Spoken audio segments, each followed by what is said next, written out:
템파베이 라이트닝이 시리즈 전적 4승 1패로 몬트리올 커네이디언스를 꺾고 2년 연속이자 통산 세 번째 스탠리컵 우승을 차지했습니다. 내셔널 하키리그 NHL 2020-2021 스탠리컵 플레이오프 파이널을 정리해보겠습니다. 국내 최초 국내 유일의 아이스하키 팟캐스트 비하인드넷 279회 시작합니다.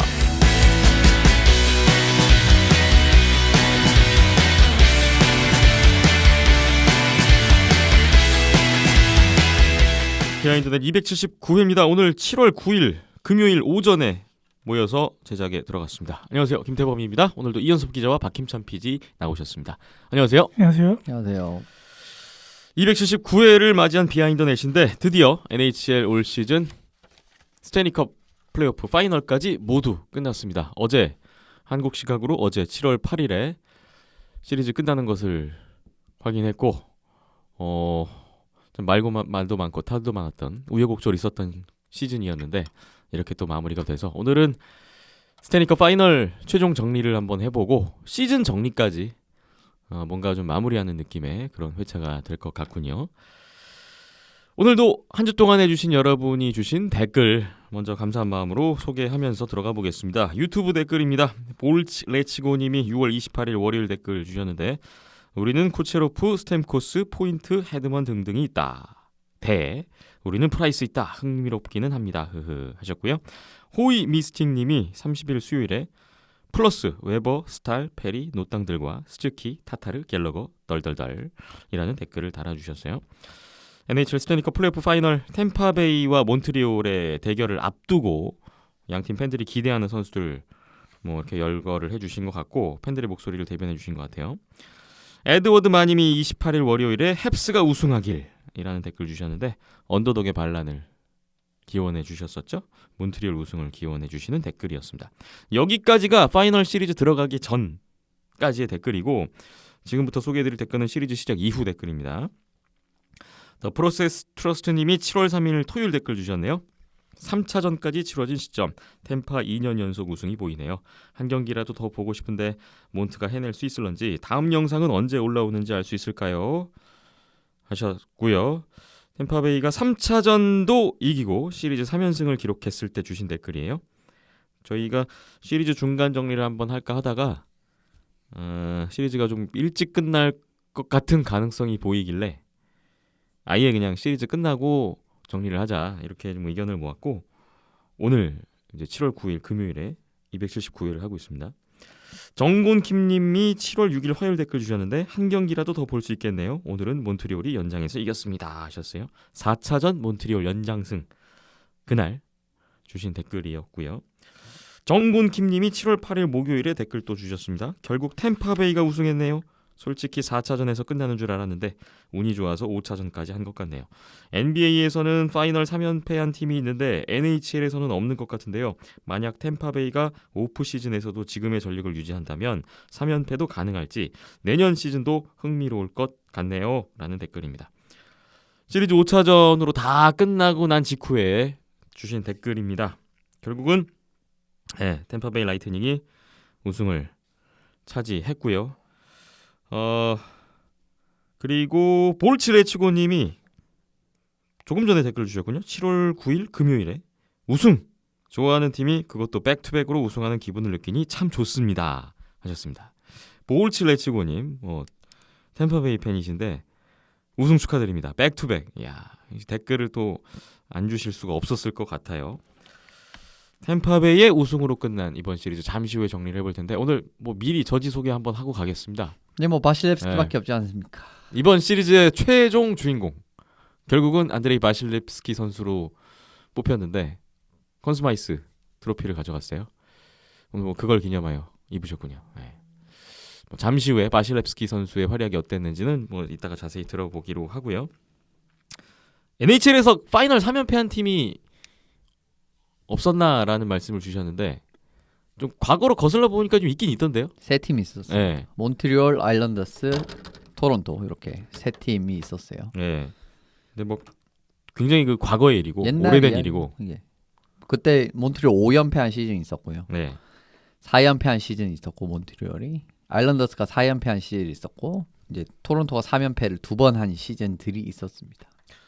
1980년대 초에 아일랜더스 4연패가 3연패한 거로는 최근 가장 마지막 일인데 2000년대 들어서는 지금 뭐 피츠버그와 템파베이 정도만 2연패 기록을 하고 있는 NHL인데요. 과연 템파베이가 3연패까지 할 수 있을지 어떻게 보십니까? 가능성 있다고 보십니까? 스탬코스 보내면 저는 가능성은 있다고 봅니다. 스탬코스를 보내면 가능성이 열린다. 그러면은 어. 일부 괜찮은 자원들을 다 그 꾸겨 넣을 만한 캡 스페이스가 생기거든요. 예. 물론 이제 스탬코스 아깝지 않냐라고 생각하는데 뭔가를 얻으려면은 뭔가를 해야 됩니다. 근데 그런 과정으로 봤을 때 스탬코스의 캡을 덜어내고 그리고 이번 스탬코스는 최근 들어서 굉장히 제한적으로 효과적인 선수로 약간 변하는 느낌이 있었기 때문에 예.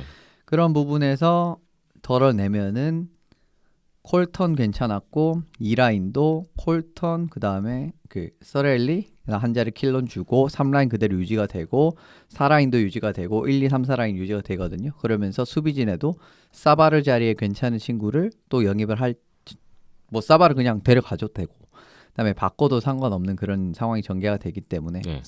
힘을 꽤 유지를 할 수가 있어요. 근데 스탠코스 최근에는 또 센터도 아니고 윙어 같이 활용이 되는 부분도 있기 때문에 제한적인 역할 같은 거 다 생각을 하면 제가 생각했을 땐 이번에 한번 생각을 해봐도 나쁘진 않다라고 봅니다. 템파베이의 3연패로 가는 과정의 첫 걸음은 스티븐 스탬코스와의 이별이 돼야 한다라는 이현습 기자님의 스탬코스가 결코 의견이네요. 못해서 이런 네. 이야기를 드리는 게 아니에요. 네. 못해서 이런 이야기를 드리는 게 아니라 이 친구가 아직도 툴도 있고 괜찮은 친구긴 하지만 캡이 아예 없는 상황입니다. 지금 그 템파 입장에서는. 네. 근데 잡아야 될 선수들은 꽤 많거든요. 근데 그걸 잡기 위한 공간을 마련하기 위해서는 그걸 결과적으로 이전에 언급됐던 존슨이랑 이제 스탠코스 같이 이제 빠지는 거죠. 이제 이러면서 캡 스페이스 어느 정도 마련을 하고 지금 있는 선수 일부 잡고 그러면은 이제 추가 자원도 뭐 그 보조 자원 한 명 정도 영입할 만한 네. 공격진에도 그런 캡 나옵니다. 그래서 제가 그냥 개인적으로 생각을 했을 때는 뭐 보내도 괜찮지 않을까. 보통 생각이- 어떤 팀이 우승을 하고 나면 이제 캡 문제 때문에 뭐 누군가는 내보내야 되고 다시 좀 정리를 해야 되고 이런 과정들이 따르기 마련인데 템파베이는 좀 어떤 움직임들이 있을지 앞으로 좀 그걸 지켜봐야 될 것 같군요. 다음은 팟빵 댓글 보겠습니다. 빵돌이3님 7월 8일 목요일 댓글 주셨습니다. 제 꿈은 국내 스포츠 채널에서 NHL 중계 계약하고 김태범 아나운서님과 이현섭 기자님 해설 들으면서 경기 보는 것입니다. 전에 KHL 중계해줬던 채널에서 NHL 중계권 사줬으면 하는데 역시 꿈이겠죠. 유유라는 댓글이에요. 그런 상황이 저도 오기를 앞으로 뭐 항상 바람과 꿈으로 가지고 있는 소망인데 현실은 녹록지가 않다. 현실은 현실이다라는 점을 말씀드려야 될 것 같습니다. 이번에 유튜브 채널 개설하셨고 예, NHL 이번 파이널 실시간 코멘터리 중계하셨잖아요. 예 그렇습니다. 뭐 많은 분들이 또 호응을 해주신 것 같은데 어떠셨어요? 그냥 뭐 네. 하던 대로 했는데 네. 그래도 이제 시작한 지 얼마 안 돼가지고 네. 그 조금 더 이제 개선점이 계속 이제 눈에 보이는 그런 상황이라서 그렇습니다. 그 빵돌이 3님 말씀대로 이렇게 중계가 돼서 이현숙 기자님 해설하시고 좀 경기랑 좀 같이 볼 수 있는 그런 좀 상황이 왔으면 좋겠는데 뭐 아쉽긴 했지만 이번에 뭐 그렇게나마 뭐 또 의미 있는 시간을 또 팬분들과 나누신 것 같아요. 유튜브 개설하셨으니까 블로그와 더불어서 많은 또 구독과 좋아요 관심 부탁드리겠습니다. 마지막으로 YB성님이 7월 8일 목요일에 후원해 주셨습니다. 비하인드는 278회 10,000원 만캐시 또 후원을 해주셨는데요. 항상 매달 초에 정기 후원처럼 이렇게 후원을 해주고 계시는 YB성님이고요. 이번 7월에도 역시 또 변함없으셨습니다. 너무나 감사드리고요. 예, 이 후원은 또 제작에 반영해서 싣도록 하겠습니다. 댓글 소개 다 끝났습니다. 또 이렇게 의견 주신 모든 분들께 감사의 말씀 드리겠고요. 또 후원까지 감사드리겠습니다. 저희 뭐 구독과 좋아요 유튜브를 비롯해서 팟빵 여러 군데 창구가 열려 있으니까 계속 많이 눌러주시고 댓글과 후원으로 이렇게 참여해 주시면 더욱 감사하겠습니다. 참여해주신 분들께 다시 한번 감사의 말씀 드리겠고요. 잠시 후에는 NHL 스탠리컵 플레이오프 파이널 최종 정리 해보겠습니다.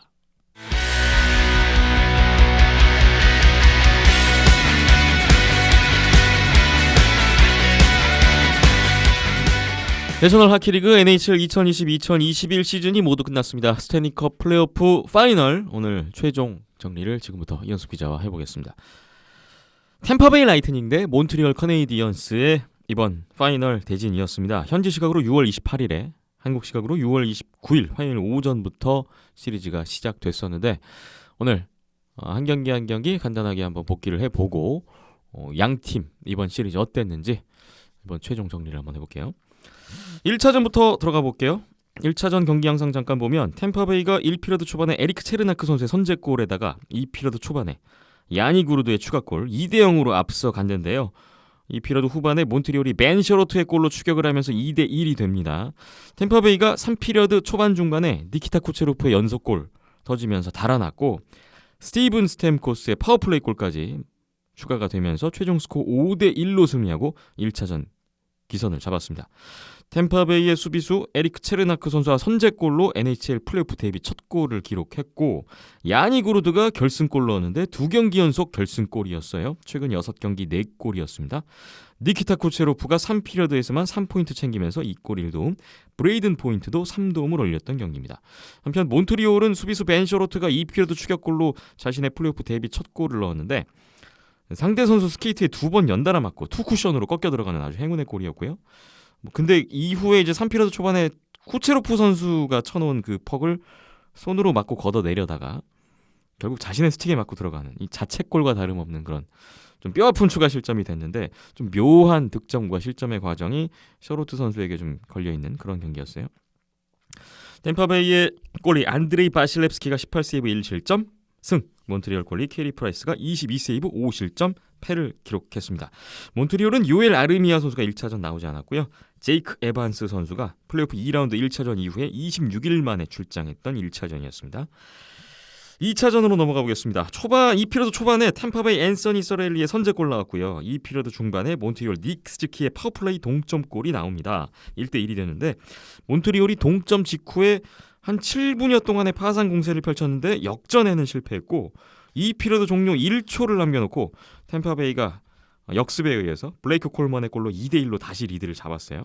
한 골차가 쭉 이어지다가 3피러드 후반에 몬트리올 조엘 에드먼드슨의 패스 미스를 틈타서 템파베이의 온드르 제이 팔라트의 쐐기골이 더해졌습니다. 결국 최종 스코어 3대1로 템파베이가 홈 2경기를 모두 잡았습니다. 템파베이의 골리 안드레이 바실렙스키가 42세이브 1실점 승리, 몬트리올의 골리 캐리 프라이스가 20세이브 3실점 패를 기록했고 몬트리올은 유엘 아르미아가 2차전에서 복귀를 했어요. 제이크 에반스 다시 결장했고 템파베이는 엘릭스 킬론 선수가 2차전부터 결장했습니다. 이러면서 이제 마티유 조셉이 5월 20일 플레이오프 1라운드 3차전 이후에 42일 만에 또 라인업에 합류를 했던 템파베이였습니다. 몬트리올로 넘어간 3차전 보겠습니다. 1피러드 시작 3분여 만에 템파베이가 얀 루타 그리고 빅토르 헤드만의 파워플레이 골 2대0 앞서가는 양상이었는데 1피러드 중반에 몬트리올이 필리프 다노의 골로 추격을 했지만 2피러드 시작도 3분여 만에 템파베이가 니키타 쿠체로프, 타일러 존슨의 연속골 나오면서 4대1이 돼요.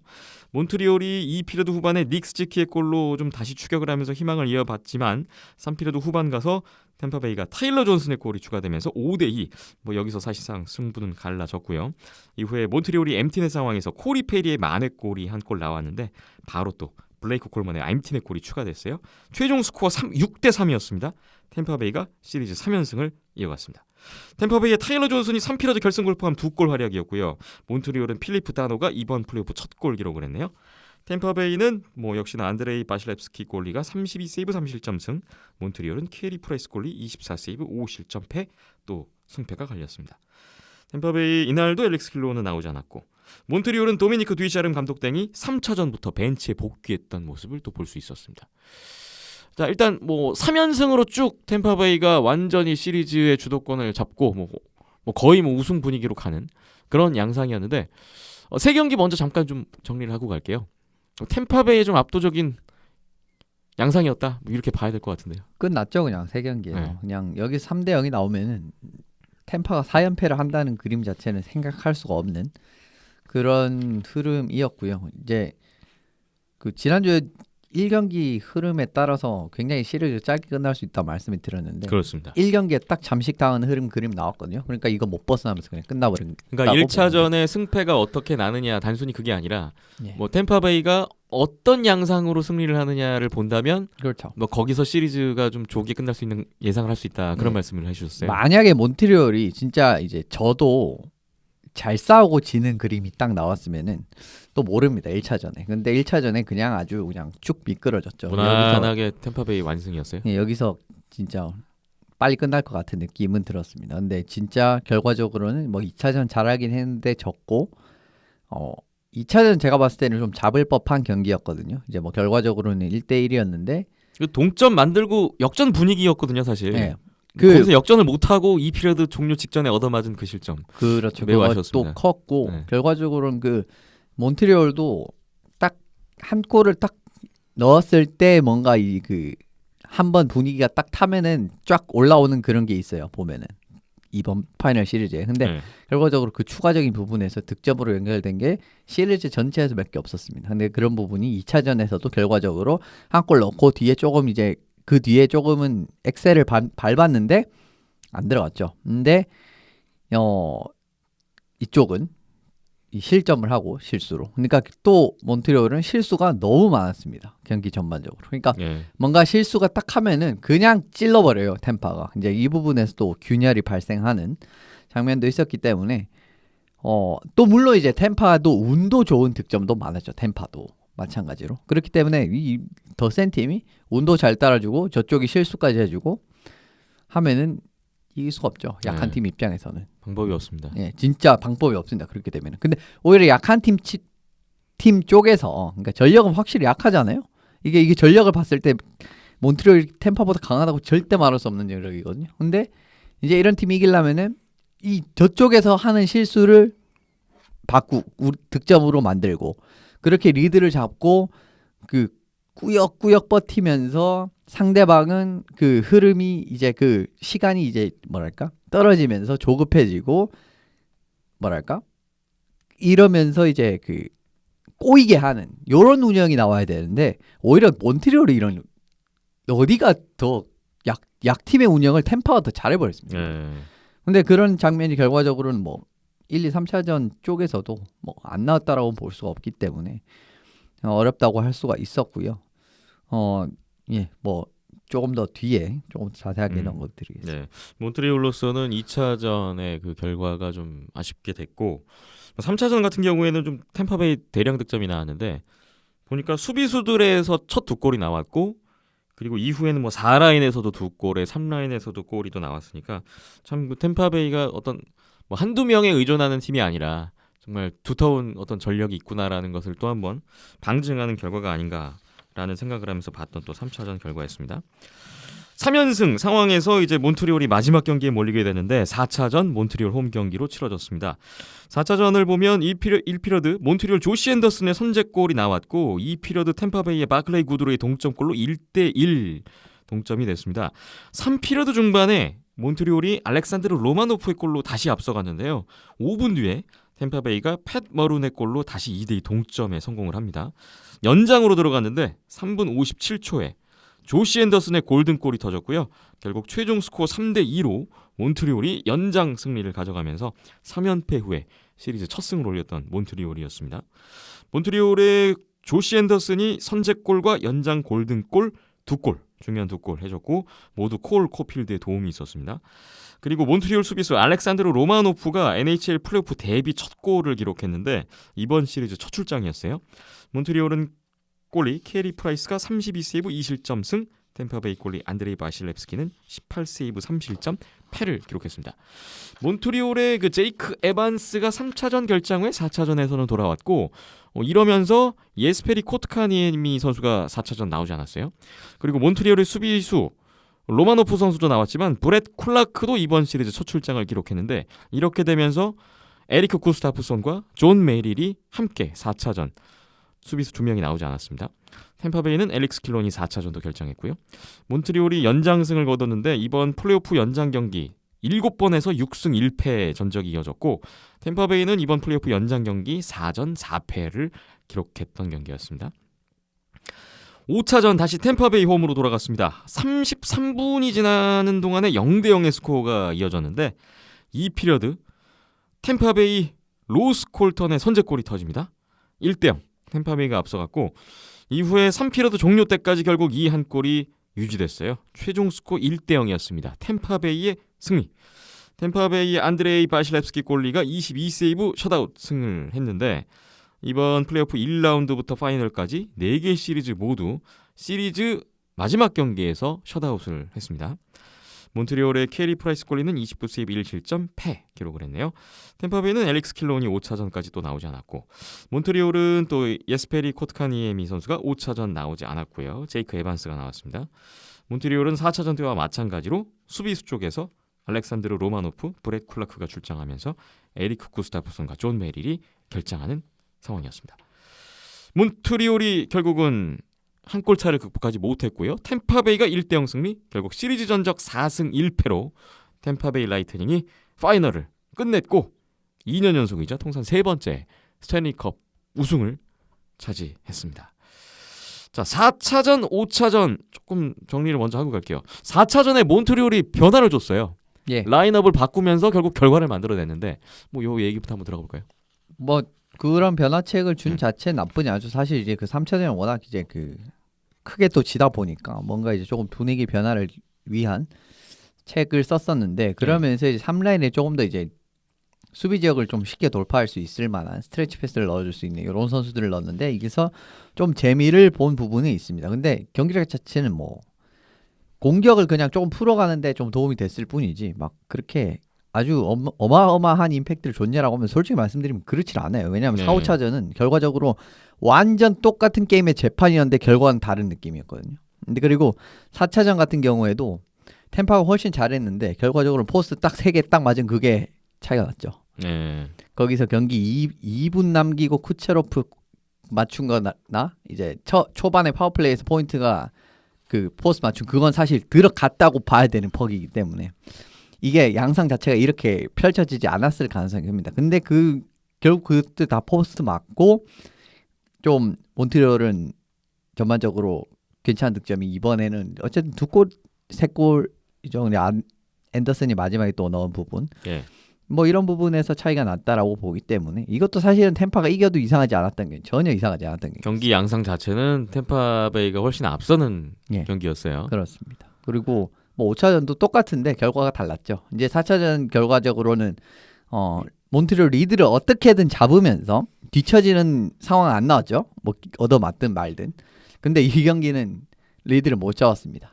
근데 이런 부분에서 결과적으로는 비슷한 양상이었지만 차이가 났는데 템파베이 수비전도 굉장히 잘하는 팀입니다. 이 팀 아일랜더스 꺾고 오는 거 보시면은 이제 다들 제 말씀에 공감을 하실 텐데 이런 경기력으로 그냥 잡아버렸죠. 아예 몬트리올을 꽁꽁 묶어버리면서 그러면서 이제 결과적으로 4대1로 승리를 하게 됐고 4차전 시작할 때부터 뭔가 이제 이 4차전을 홈이고 3대0으로 지고 있는데 한 번 이렇게 어떻게 뭔가 느낌이 딱 그랬습니다. 한 경기 딱 여기서 질 수 없지 해서 한 경기 딱 만회하고 그 뒤에 또 파괴돼서 지는 딱 이런 그림을 생각했었는데 5차전에서 네. 딱 뭐 실제로 유튜브에서도 그런 말씀하셨었고 불길하게 또 그런 양상이 홈에서 나와버렸어요. 수입을 당할 수는 없다라는 그죠? 어떤 투지를 이제 한번 투지로.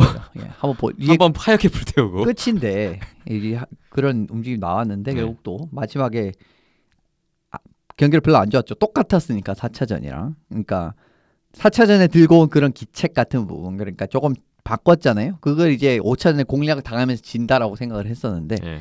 실제로 그런 느낌으로 됐었습니다. 이제 스트레치 패스 같은 부분 이제 그 파운반에 좀 도움을 줄 수 있는 그 2명의 자원이 딱 들어온 부분에서 전방 압박으로 그냥 끊어버렸죠. 이런 부분에서 대응책을 어쨌든 가져왔구나 이러면서 경기 양상도 똑같았고요 결과적으로. 근데 이번에는 템파 쪽에서 리드를 잡았는데 솔직히 말씀드리면 몬트리올의 힘으로는 이번 시리즈 내에서의 힘 플레이오프에서는 좋았어요. 뭐 좋았잖아요. 베이거스 잡고. 근데 이번 시리즈 내에서 몬트리올의 모습을 봤을 때는 이 극 차이는 극복을 하기가 거의 힘든 이런 느낌이라고 봤었습니다. 네.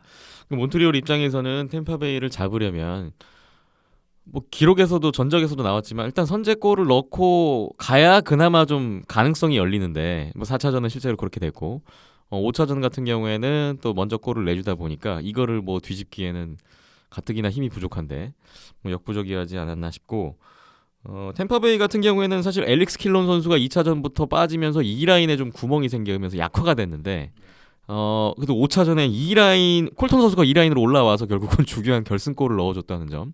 뭐 이 부분도 좀 인상적인 그런 골이었어요. 킬론이 뭐 스케이트를 타면서 복귀를 하니 많이 이런 이야기가 나왔는데 끝나고 나온 이야기가 그 종아리뼈가 골절이었답니다. 아, 그래서 그 힘을 받았다고까지 이야기가 나왔는데 그런데도 이제 기다리고 있었던 거죠, 출장을. 근데 팀 동료가 그 내가 이제 출장할 필요가 없게끔 만들어줬다 이제 이런 식으로 인터뷰를 했는데 어쨌든 그럴 정도로 이제 심각한 부상이었다. 사실상 못 나왔다는 거죠. 그러니까 이 블러핑을 칩니다.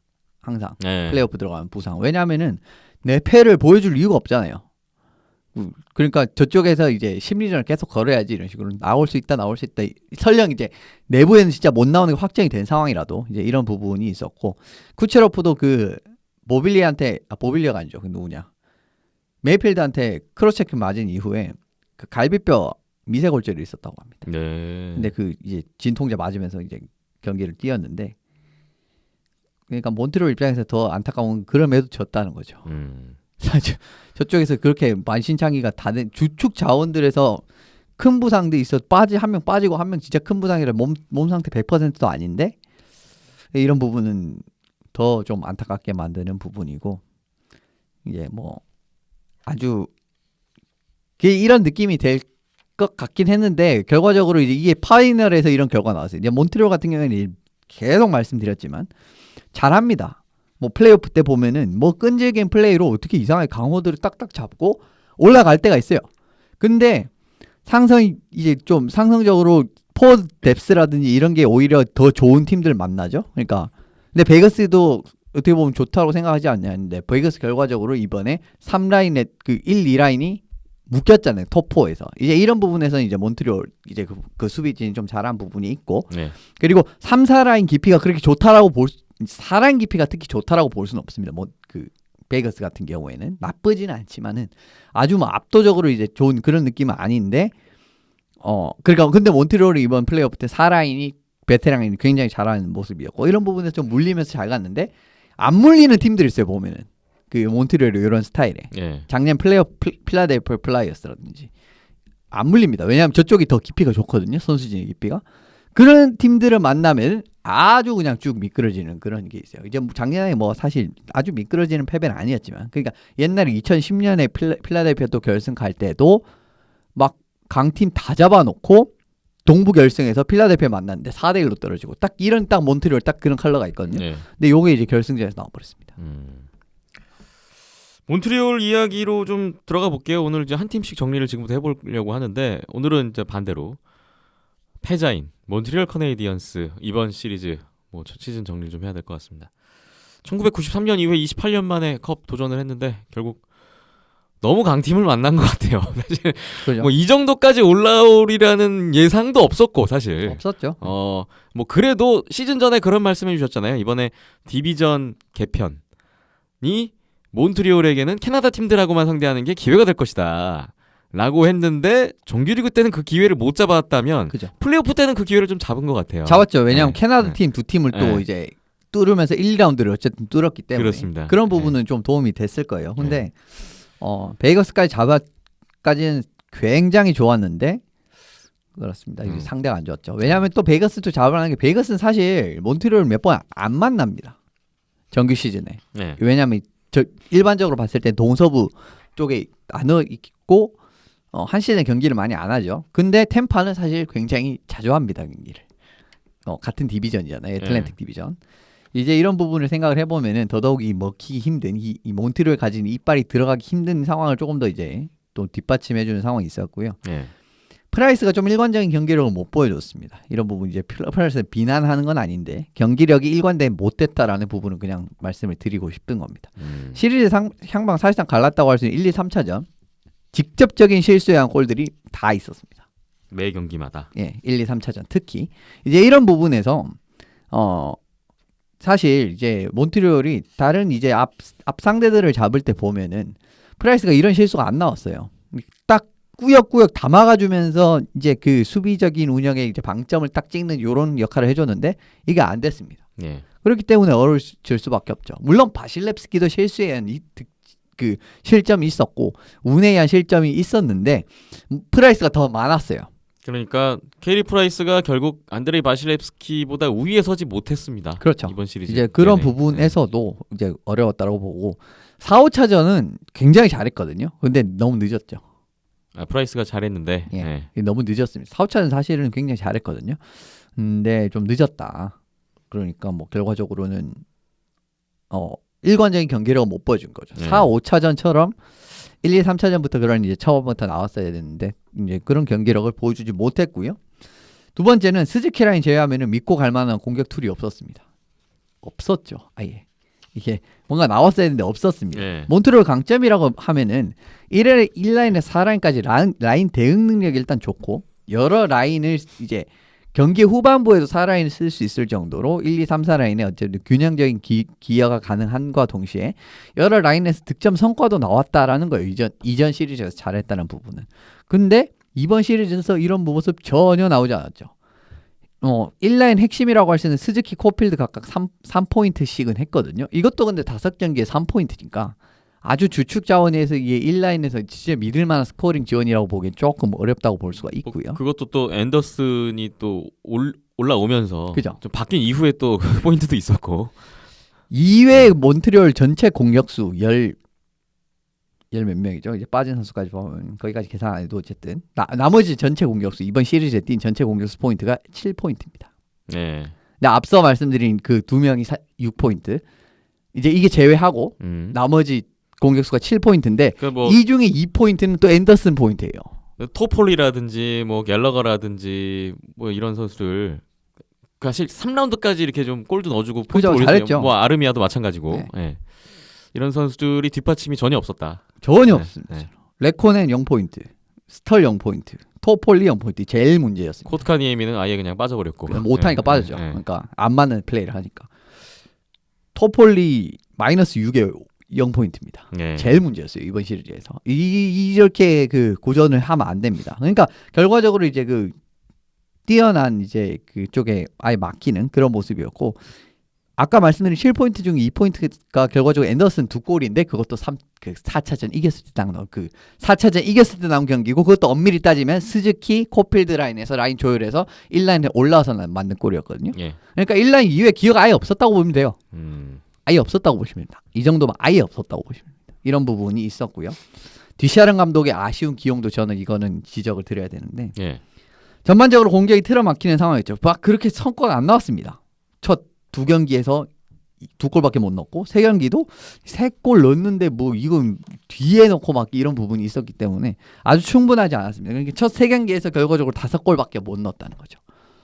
근데 사실은 그 득점이 나오는 게 1경기, 2경기도 한 골씩밖에 못 넣었거든요. 그러면 결과적으로 공격이 잘 안 풀린다는 거잖아요. 예. 이런 부분에서 라인업을 좀 더 일찍 바꿀 필요가 있었습니다. 제가 봤을 때.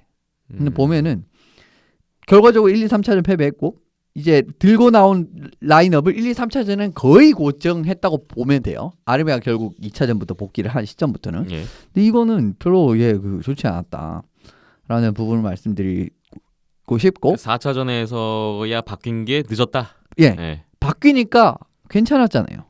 이제 전반적으로. 그러니까 물론 이제 그 슈팅 수에서 많이 얻어맞고 그런 부분이 있었는데 그 전에 그 공격적인 게 진짜 아예 틀어막히는 모습이었다면은 그래도 그 부분은 조금 해소되는 장면이 있었거든요. 근데 그런 거 생각을 하면 조금 더 빠른 변화가 필요하지 않았느냐. 예. 그리고 공격이 이렇게 막히고 토폴리 아무것도 못 하고 있는데 타타를 이런 애들 왜 안 쓰냐? 라는 거죠. 타타르 부상 아닙니다. 타타르 선수는 이번 시리즈 전혀 나오지 않았습니다. 이번 시리즈도 안 나왔고 토론토 3차전부터 안 나왔던 걸로 기억을 하는데 4차전부터. 그러니까 쭉 안 나왔죠. 근데 이런 카드를 꺼내 볼만 하죠. 사실은 템파 같은 공격진이고 공격이 아예 안 풀리고 있는데 왜 이 카드를 갖고 있는데 안 쓰냐는 겁니다. 뭐 다 지고 있을 때 뭔가 조금 바꾸면 이거 아무 소용 없거든요. 이제 이런 부분에서 좀 뭐 아쉬운 경기 결과를 하는 저는 디샤랑 감독의 아쉬운 기용도 있다라고 봅니다. 예. 이제 뭐 좀 있으면 템파베이를 말씀을 드릴 텐데 재밌는 게 완전히 지금 이런 약점이 나온 게 역으로 다 템파는 좋게 만들어낸 부분이 있습니다. 자, 그럼 뭐 몬트리올 이야기를 한번 들어봤으니까 지금부터는 승자 템파베이 라이트닝의 이야기로 들어가 보죠. 거의 뭐 모든 부분에서 상대의 우세를 점했고 결국은 뭐 무난하게 그냥 뭐 예상대로 흘러갔던 시리즈가 되지 않았나 싶은데 템파베이 라이트닝의 이번 시리즈 승리 뭐 배경 요인 한번 짚어볼게요. 뭐 앞서 말씀드렸듯이 아주 자그마한 빈틈이라도 확실하게 공략하는 경기력이 나왔다고 보시면 됩니다. 이제 뭐 실수들 같은 부분 사실 이제 실수는 안 나올 수가 없거든요. 경기를 하다 보면 템파도 이제 경기 중에 이제 실수를 하는 장면들이 있었고요. 예. 그러면서 이제 이런 부분을 확실하게 득점으로 만들면서 지속적으로 앞서 나가는 데 성공했습니다. 지속적으로 쭉쭉쭉. 그러니까 4차전 말고는 계속 그냥 템파가 앞섰다고 보면은 맞고요. 이제 이런 부분에서 더 이제 큰 실수들이 나오기 시작합니다. 경기가 이런 식으로 흘러가니까. 그러니까 더 이제 몬트리올 경기가 꼬이고 이제 지속적으로 이제 또 리드는 더 벌어지고 예. 이런 경기 양상도 있었거든요. 그러면서 좀 자그마한 실수도 확실하게 찌를 수 있는 강력함 이런 부분을 템파가 오히려 보여줬다라는 것. 근데 사실 요거는 몬트리올을 보여줬어야 됩니다. 이런 경기를. 예. 그런 부분에서 문제가 있었고요. 몬트리올의 강점은 역시나 이번 플레이오프 때 톱4 수비수들이 굉장히 열심히 이제 뛰면서 중요 국면에 쭉쭉쭉 나오면서 이 친구들이 이제 상대방이 톱2를 이제 탑6를 지워버리고 이 나머지 이제 승부에서 어떻게 보면은 깊이에서 승부를 보고 뭐 이런 느낌의 위닝 패턴도 있었는데 몬트리올 그 이상의 모습을 보인 게 이제 템파베이 톱4라고 말씀을 드리겠습니다. 예. 몬트리올 자랑하는 수비 톱4에 대해서 템파베이 톱4 같은 경우에는 헤드만, 세르가초프, 맥도너, 체르나크죠. 근데 이 친구들은 이제 맥도너, 체르나크는 같은 조합을 이제 시프트를 띄지만 헤드만의 세르가초프는 1, 3라인을 일단 기본적으로 배치는 되는데 스페셜 팀 이럴 때는 같이 이제 나올 때가 있고 이렇습니다. 예. 그렇기 때문에 톱4기는 한데 조금 다른 느낌으로 흘러가죠. 그런 부분을 좀 보시면 되고 전혀 밀리지 않았습니다. 전혀 밀리지 않았어요. 오히려 더 잘했습니다. 이쪽이. 이런 부분. 왜냐하면은 그 수비진에서 맥락 없는 턴오버 진짜 많았거든요. 이번 시리즈 때 몬트리올. 근데 별로 없었죠. 템파는. 그리고 세르가초프가 이제 제가 생각을 했을 때는 턴오버 관리가 조금은 어떻게 될까? 요걸 좀 궁금했었거든요. 왜냐하면은 그 전에 좀 왕왕 안 좋은 장면들이 있었기 때문에. 예, 아일랜더스 시리즈에서 좀 이런 장면이 있었단 말이에요. 근데 세르가초프 턴오버 관리가 몬트리올 시리즈에서 완벽히 되고 사실 세르가초프 그 아일랜더스 시리즈 후반부에서 좀 되기 시작을 했어요. 그러면서 좋아지기 시작을 했고 수비적으로는 물론 수비적으로도 이제 앞서 말씀드린 맥도너, 체르나크가 있고 헤드만도 이제 공수 양면으로 뛰어난 선수들이기 때문에 이런 부분이 있었고 모든 선수들이 이제 탑4 모든 선수들이 상황에 맞게 공격에도 가담하는 거. 요것도 이제 어떻게 보면은 템파 수비 톱4가 가진 굉장히 큰 강점이라고 볼 수가 있습니다. 이런 부분에서 공수 양면에서 놀라운 활약을 펼친 데다가 수비진에서 핀치 플레이 딱 들어갈 때 턴오버 계속 유도하면서 이러면서 그 뭐랄까 몬트리올이 공격 수비 지역을 돌파를 못해요. 쉽게 예. 계속 이제 잘리니까 그러면서 이제 이거를 좀 이제 부담을 덜어줄 수 있는 카드를 꺼내기 로마노프 쿨라크거든요. 그런 부분에서도 좋은 모습이 결과적으로는 이제 카드를 꺼내게 만든 것도 결과적으로는 어떻게 보면은 이제 톱4의 어떻게 보면 수비 지역에서의 그런 그 공격 기여라든가 아니면 수비 지역에서 이제 그 핀치 플레이로 인해서 조기에 이제 플레이를 차단하는 이런 부분에서도 저는 어느 정도는 영향이 있었다고 봅니다. 네. 몬트리올의 수비 톱4도 괜찮지만 그 이상을 보여줬던 그 이상을 해냈던 템파베이의 톱4를 또 언급해 주셨고 네. 사실 템파베이 공격 1, 2라인이 워낙 그동안 3라운드까지 너무 셌기 때문에 뭐 이거를 어떻게 통제할 거냐도 사실 관전 포인트이긴 했는데 뭐 어느 정도 몬트리올이 이 1라인을 막긴 했어요. 특히나 이제 4차전, 5차전 같은 경우에는 템파베이 1, 2라인 공격수들이 거의 0포인트로 막혔거든요. 그죠? 파워플레이에서도 4, 5차전은 성공을 했고 몬트리올이 파워플레이는 네. 그 페널티 킬링이 네. 괜찮습니다. 전반적으로 몬트리올. 뭐 그러나 지금 앞서 말씀 주신 이 템파베이 톱4의 또 어떤 공격적인 기여도 있었고 이쪽에서도 만만치 않았다는 거죠. 네. 그러니까. 거기에 저는 이 템파베이 3라인을 좀 얘기하고 싶은데 사실 이현수 기자님이 시리즈 들어가기 전에 관전 포인트로 템파베이 3라인을 주목해 주셨잖아요. 예, 이 메이거스와는 다르다. 그렇죠. 템파베이는 강력한 3라인이 있다. 블레이크 콜먼, 야니 구르드, 바클레이 구드로. 이 라인이 정말 매 경기마다 중요한 골들을 계속 넣어줬어요. 예, 맞습니다. 네. 그래서 이제 이 부분 또 말씀을 드릴 텐데 네. 여러 라인에서 진짜 꾸준한 중요한 기여를 보여줬다라는 부분. 이제 그 부분 선두는 이제 3라인이라고 할 수 있습니다. 제일 꾸준한 그 활약을 보였다라고 할 수가 있고요. 결과적으로 3라인의 두 선수 구드로 콜먼도 둘 다 4포인트씩 했거든요. 예. 이러면서 거의 득점 이제 상위권, 이번 시리즈 득점 상위권에 올랐고 1라인도 결과적으로 이제 시리즈 전체로 봤을 때는 득점 기여는 나쁘지 않았습니다. 쿠체로 4포인트, 팔라트 4포인트, 포인트 3포인트니까 나쁘지 않았잖아요. 그런 부분에서 2라인이 결과적으로 좀 문제였거든요. 왜냐하면 앞서 말씀드린 킬론이 이탈을 했기 때문에 요 자리에 이제 뭐 처음에는 존슨을 넣었다가 이건 또 조금 이따 말씀을 드릴 텐데 썩 좋은 경기력은 아니었습니다. 2라인이 킬론 조합이 깨지고 난 다음에. 예. 근데 여기서 결과적으로 수비적인 기여는 잘 해줬고요. 이 라인이. 결과적으로 이 라인이 서렐리 라인인데 서렐리 라인이 결과적으로 상대방의 1라인 스즈키 라인이랑 매치업을 했는데 전반적으로 통제를 잘했단 말이에요. 그러니까 어쨌든 수비적으로는 기여를 하는 국면이 있었고요. 그리고 이 라인에서 시리즈 결승골도 나왔죠. 그렇습니다. 예, 콜턴. 5차전. 예. 예. 이런 부분에서 결과적으로는 중요 장면에서의 기여는 있었다. 전반적인 공격 기여는 덜 할지라도 이런 부분에서 이제 여러 라인에서 중요한 기여 부분이 보였고요. 뭐 사실은 3라인이 또 대단했었죠. 이제 그 뒤에는 또 맥도날 선수도 참 이제 좋았던 플레이가 많았다라고 보는데 예.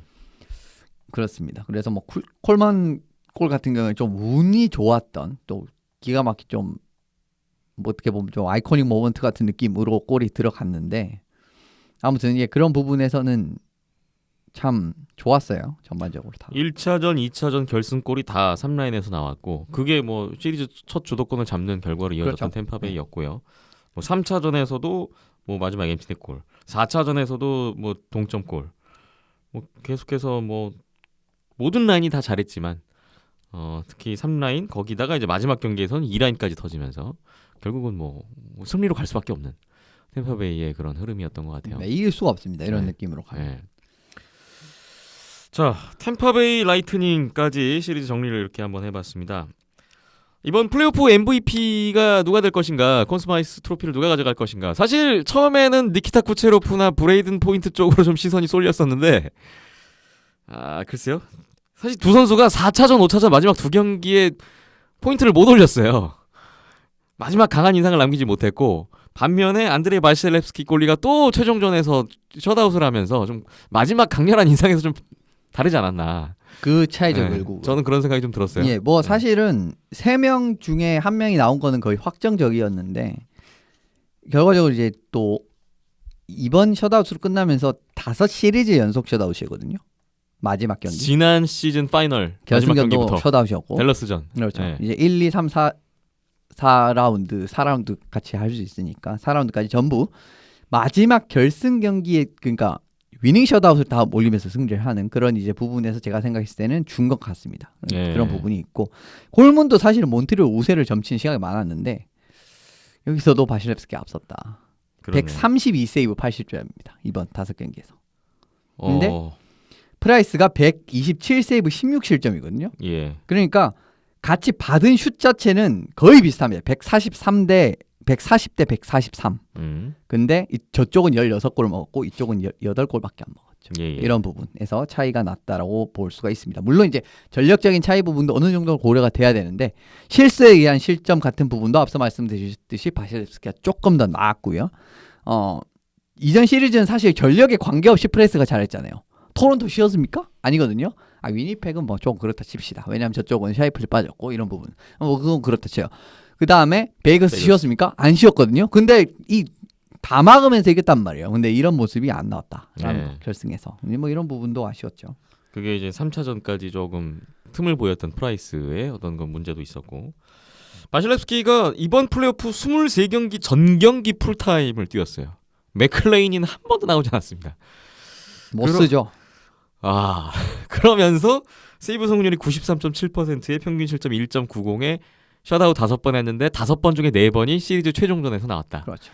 뭐 받을만 합니다. 예. 근데 저는 개인적으로 쿠체로프를 줬었어야 더 그것도 맞는 것 같은데. 지난 시즌, 올 시즌 사실 쿠체로프가 계속 잘했는데 엄청 잘했거든요. 지금 2년 연속 플레이오프에서 너무 잘했는데 결국은 뭐 트로피는 못 가져가네요. 2년 연속 네. 30포인트 이상 기록을 했죠. 이제 이런 네. 부분부터 시작을 해서 공격이 거의 핵심적인 역할이라고 봤는데 이 콘스마스를 결국 앗아간 거는 저는 개인적으로 메이필드라고 봅니다. 그거 이거 메이필드?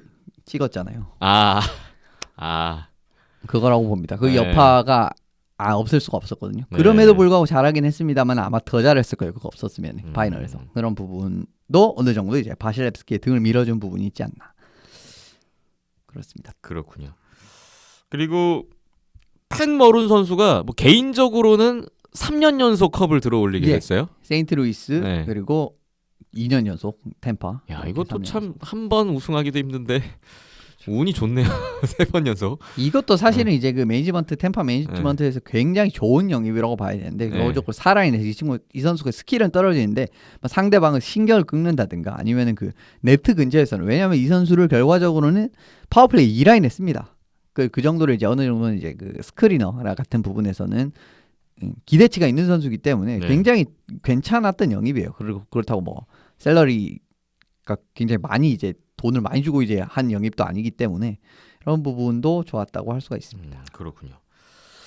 자, 이렇게 해서 올 시즌이 다 끝났습니다. 참 2020-2021 시즌은 56경기 체제의 단축 시즌이었고 디비전 개편도 일시적으로 있었고 뭐 디비전끼리만 정규리그 했죠.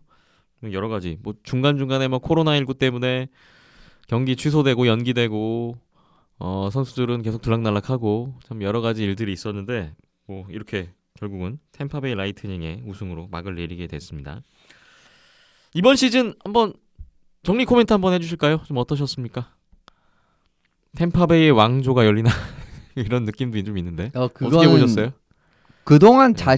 꾸준히 잘했던 게 결과적으로는 이제 좀 이제 성과를 보기 시작을 했다라고 봐야겠죠. 사실은 그 전에도 템파가 한 2015년부터는 약한 팀이 아니었고 네. 그때도 이제 결승을 갔었고 이제 그런 장면이 있었는데 조금은 이제 그때부터 이제 굉장히 큰 성과가 나기 시작을 했는데 뭔가 조금 미끄러지면 15년 결승에서 미끄러지고 그 다음에 동부 결승에서 피츠버그한테 지고 뭐 이런 느낌으로 좀 운이 없었단 말이에요 그동안. 근데 이제 최근에는 2년 동안 완벽한 경기력을 딱 보여주면서 우승 2번 한 부분에서 제가 생각했을 땐 결과적으로는 성과는 봤다라고도 말씀을 드릴 수가 있겠습니다. 그러니까 네.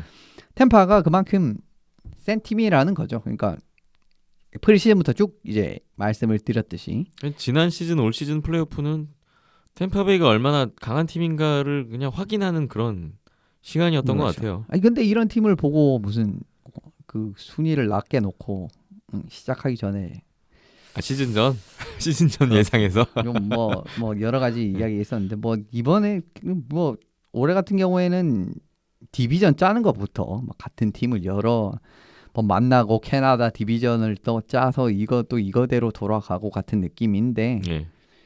이게 뭐 내년부터는 조금 더 이제 정상화가 되지 않을까 이런 생각이 들고 결과적으로는 이길 팀이 이겼다라고 저는 생각을 합니다. 우승을 해야 맞는 팀이 우승을 했다고 봅니다. 예. 모든 부분에서 봤을 때 템파가 작년에 비해서 이제 그 전력의 유출이 없었던 상황이기 때문에 더 강팀으로밖에 이제 전망을 드릴 수밖에 없었는데 증명을 해냈죠. 예, 그래서 저는 템파의 이제 승리 같은 부분 굉장히 그 가치 있게 생각을 하는 부분이 있고요. 예. 뭐 나머지도 굉장히 이제 나머지 팀들도 뭐 여러 가지 많았던 잘했던 팀들이 있었죠. 이제 전반적으로 그래도 다들 이제 약점 한두 개씩 딱 가지고 있는 게 이게 다 노출이 되면서 이제 떨어질 팀이 다 떨어지는데 그 약점을 결국 잘 잡을 수 있는 팀은 끈질기게 이제 밀어붙였던 몬트리올 같은 팀이었고 예 결과적으로는 근데 그 약점을 공략할 만한 그런 약점이 템파는 없었습니다. 말씀을 드리면 몬트리올 공략을 할 만한 그러게요. 딱히 뭐 상대에 비해서 좀 떨어진다라고 부각되는 부분이 사실상 별로 없었어요. 하나도 모든 부분에서. 예. 페널티 킬링 약한 것도 아니고 수비력이 약한 것도 아니고 골텐딩이 약한 것도 아니고 파워플레이가 약한 것도 아니고 뭐 선수진의 깊이가 딸리는 것도 아니고 근데 또 재밌는 거는 템파베이가 이기는 경기들을 딱 보면은 굉장히 다양한 양상으로 이번 플레이오프 때에서 1, 2, 3라운드 딱딱딱 다 잡았죠. 1라운드 플로리다 화력전으로 이기죠. 그다음 캐롤라이나도 선수진의 깊이 괜찮은데 선수진 깊이에서 깨버리죠. 아일랜더스 수비전 잘하는데 수비전으로 깨버리죠. 이거는 위닝 플랜이 정말 많습니다. 템파는. 근데 이런 팀이 이런 강팀이 이런 위닝 플랜까지 많기가 쉽지가 않거든요. 그러니까 사실은 플레이오프 같은 이런 무대에서는 더 좋은 결과가 나올 수밖에 없는 거고요. 네. 근데 상대적으로 이제 다른 컨텐더급이라고 할 수 있었던 피츠버그, 캐롤라이나 골텐딩 약점이 있었고, 피츠버그는 너무 또 마찬가지로 골텐딩 약점이 있었고, 토론토, 콜로라도, 베이거스까지 다 어느 정도는 그 위닝 플랜이 맞냐라고 하면 사실 이 언급드린 이런 상위권 팀들은 캐롤라이나 제외하면 솔직히 말씀드리면 별로 없는 것 같습니다. 네. 캐롤라이나 어느 정도 됐는데 캐롤라이나조차 4대1로 떨어져 버렸죠. 템파한테. 그러니까 이게 템파가 얼마나 센지 알 수 있는 이런 부분이었고, 또 이제 그 잘 쉬고 왔잖아요. 쿠체로프. 그 다음에 중간에 스탬코스도 이제 부상으로 약간 좀 쉬면서 체력적인 부분에서 또 안배가 된 부분, 쌩쌩한 쿠체로프 막을 수 없다라는 거 이제 뭐 플레이오프에서 나왔고, 뭐 여러모로 어떻게 보면 좀 결과가 그리기 쉽게끔 잘 나온 것 같습니다. 이번 플레이오프 같은 경우에. 네. 물론 몬트리올이 템파베이 마저 꺾고 우승을 했다면 정말 두고두고 회자될 만한 역대급 우승 시즌이 됐을 텐데, 그죠? 하지만 결국은 강한 팀이 차지한다라는 것을 좀 보여줬던 것 같고, 뭐 이번 템파베이 라이트닝 우승에 대해서는 글쎄요, 많은 팬분들이 그렇게 큰 이견은 없지 않지 않으실까. 몬트리올 생각을 해봅니다. 몬트리올 팬들조차 1차전을 보고 이거는 가망성 없겠구나라는 생각을 했었을 겁니다. 네. 아마. 진짜 물론 이제 속으로는 모르지 이렇게 당연히 이야기를 했겠지만 몬트리올 팬분조차 제가 생각했을 때는 1차전을 지는 딱 그림을 봤을 때는 이번 시리즈 우리가 우승하기는 어렵겠구나라고 이제 그 속으로 내심 이런 그 불길한 예감이 이렇게 올라왔을 거예요. 네. 이제 2021-2022 시즌을 기다려야 되는데 잠시 좀 기간이 있네요. 다음 시즌은 예년과 마찬가지로 이제 82경기 체제로, 거기에 디비전도 이제 원위치 될 것으로 좀 보이는데, 뭐 정상적인 풀 시즌을 계획하고 있어요. 현재로서는. 네. 10월 초 개막이 되겠죠. 풀 시즌 뭐 이제 제가 생각했을 때는 해도 별 문제는 없을 것 같아요. 이번에 네. 결국 파이널에서 미국, 캐나다 여행까지도 왜냐하면은 그 NHL 팀 같은 경우는 매일 코로나 검사를 하고 뭐 백신도 선수들이 다 맞았을 거고 이런 상황이기 때문에 어느 정도 통제가 된 그룹이잖아요. 그러니까 뭐 그냥 이런 그룹은 조금 뭐 특혜라고 생각하면 특혜라고 생각할 수 있습니다. 왜냐하면 일반 국민들은 이게 허용이 안 되잖아요. 예. 무조건 경례를 해야 되고. 근데 이거는 이제 그 굉장히 잘 그 조직된 그룹에서 그 조직이 그 뭐랄까 감염 통제가 되는 상황이기 때문에 지금 어떻게 보면은 원정 경기도 좀 가능성이 있는 그런 상황으로 갔다라고 보시면 될 것 같거든요. 그래서 굳이 디비전도 뭐 올해처럼 이렇게 갈 필요는 없지 않나. 그리고 내년 또 뭐 시애틀로 참가를 하면은 모든 디비전에서 8팀씩 가게 되는데, 그럼 뭐 스케줄도 조금 더 제작이 수월한 부분도 있을 거라고 봅니다. 예. 이번 시즌도 또 많은 분들이 함께 경기 보시면서 저희 비하인드에 또 댓글 참여도 해주시고 재미있었던 시즌이었던 것 같고요. 조금 기다리셔야 되는 아쉬움은 좀 있는데, 금방 또 10월이 오니까 NHL 팬분들은 또 조금만 기다려 주시면서 다음 시즌을 또 저희와 함께 해주셨으면 좋겠습니다. 네, 늦게 끝난다고 늦게 시작하는 게 아니라 늦게 끝났는데 빨리 평소대로 시작을 하기 때문에, 네. 그러니까 뭐 세 달 지나 있으면 이제 시작하니 많이 한다는 소리 나올 겁니다. 이번에 좀 짧아요, 그래도 공백이. 예. 자, 비하인드는 279회 오늘 이제 마무리할 시간입니다. 이제 앞으로 있을 하키 이벤트 일정을 보니까 일단 현지 시각으로 7월 21일에 NHL 시애틀 크라켄 확장 드래프트 잡혀 있고, 이틀 뒤인 현지 시각 기준 7월 23일에 NHL 2021년 신인 드래프트 1라운드 예정돼 있습니다. 뭐 이런 것들을 좀 기다리면서 시간을 보내야 될 것 같은데, 저희도 이제 파이널까지 끝났기 때문에 한 2주 정도 휴식을 계획하고 있고, 2주 지난 후에 뭐 앞서 말씀드린 이런 이벤트 좀 정리를 해서 7월 마지막 주에 280회로 인사를 드리게 되지 않을까 싶네요. 네. 280회로 7월 말에 돌아온다는 것을 말씀드리면서 오늘 이만 물러가겠습니다. 지금까지 이현석 기자와 박김찬 PD, 저는 김태범이었습니다. 끝까지 함께해 주신 여러분 대단히 감사하고요. 280회 때 다시 뵙겠습니다. 고맙습니다.